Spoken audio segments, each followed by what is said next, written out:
Hi, Mermaid Junkies. I'm back. Yeah, I was only gone for like a split minute, right? Anyway, okay, let me fix that. Okay, so the other thing I wanted to talk to you guys about, and I don't know if you study law of attraction or any kind of things, I don't know if you've ever heard of tapping, but, and I don't really know how to describe it because I'm horrible with like trying to define stuff and like tell you exactly what things are. But basically what it is it's like this, I don't know, it's just like this little maneuver that you do on your body and you recite things. And so like you hit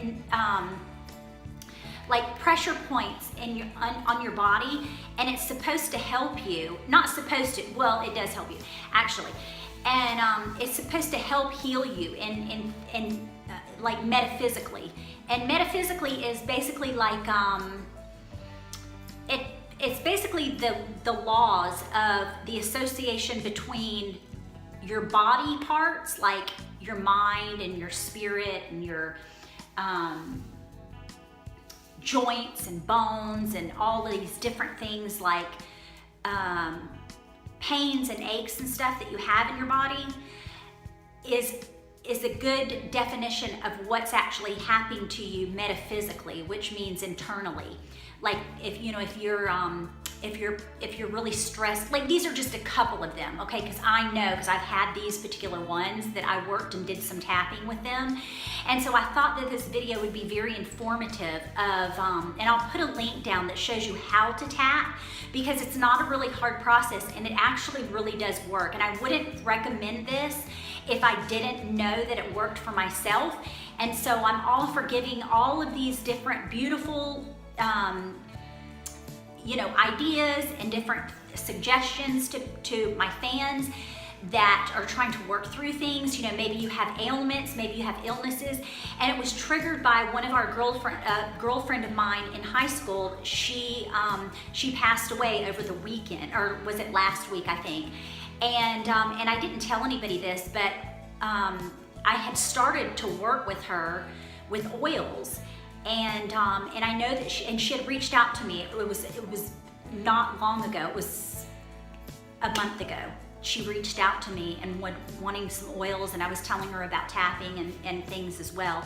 And so that's why, you know, when I heard of her passing, and I thought, oh my goodness, I was just talking to her.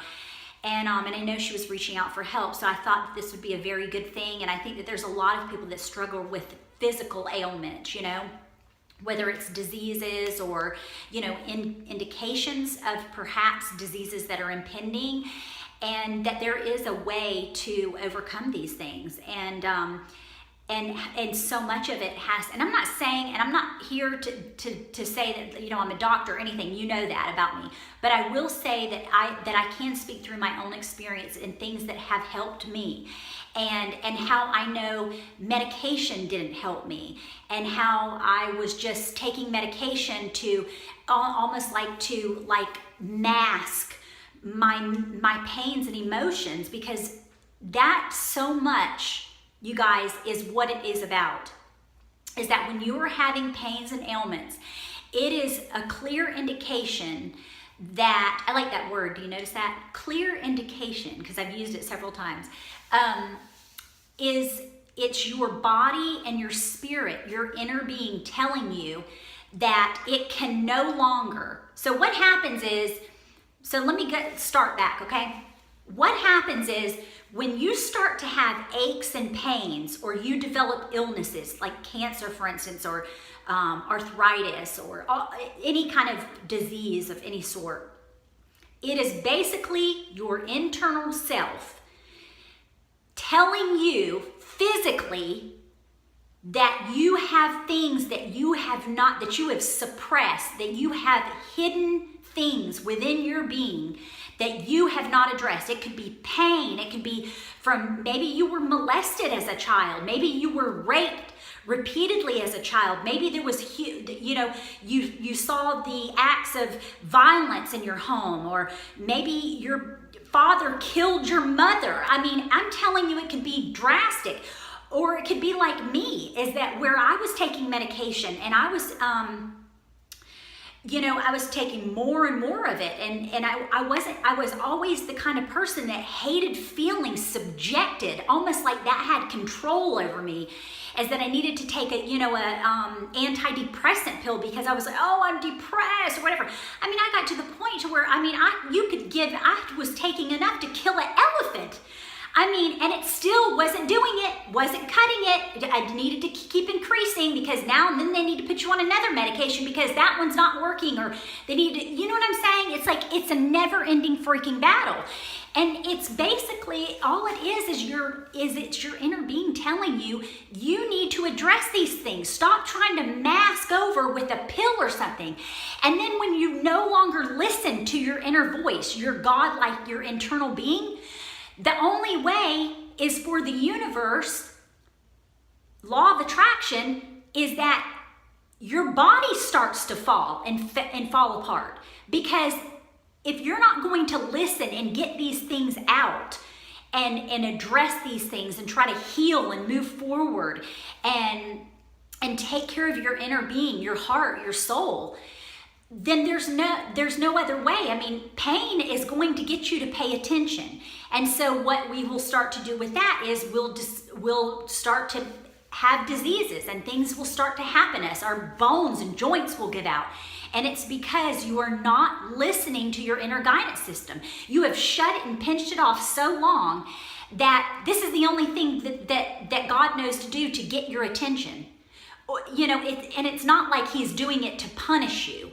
It's just law of attraction. That's what it is. It's sheer, you're putting out by your thoughts, by your mental capacity of whatever you focus on, and whatever you don't focus on, you get more of. So the more you focus on, oh, I'm not going to think about that and how I was abused as a child. I'm just going to go and get drunk, or I'm going to take these pills and this is going to make me feel better for this certain moment of time. But that doesn't work. Anybody that's been on medication or been on, or been an addict or any of that nature, been an alcoholic, a drug addict, whatever you want to call it. I mean, I have no qualms about, the path of least resistance, that's why people do it. And so when I found out that she had taken her life, I realized that I think I need to start talking about, addiction more, and because I lived with an addict, my whole life. And so, he was an alcoholic, and for some reason people look at that like, oh, that's not as bad as if he was a heroin addict, because when you really take it all down to the nitty gritty, just the bare bones of it, it's all a symptom of such horrible self-hatred and loathing within yourself. And so you can wrap that in whatever package you want, but the truth of the matter is that it's all blatantly, it's addiction. It's all blatantly self-loathing and self-hatred. And, I think that there's many times that people don't want to address that. They don't want to go, no, I don't hate myself. When you know what? It really is true. That's really what it is. Let's be honest here. And, so anyway, I was trying to help my friend with essential oils and stuff. And so we were starting to get a little, get somewhere a little bit. But I think what it is it's just, because when you're dealing with pain for so long, or maybe you've been an addict for so long,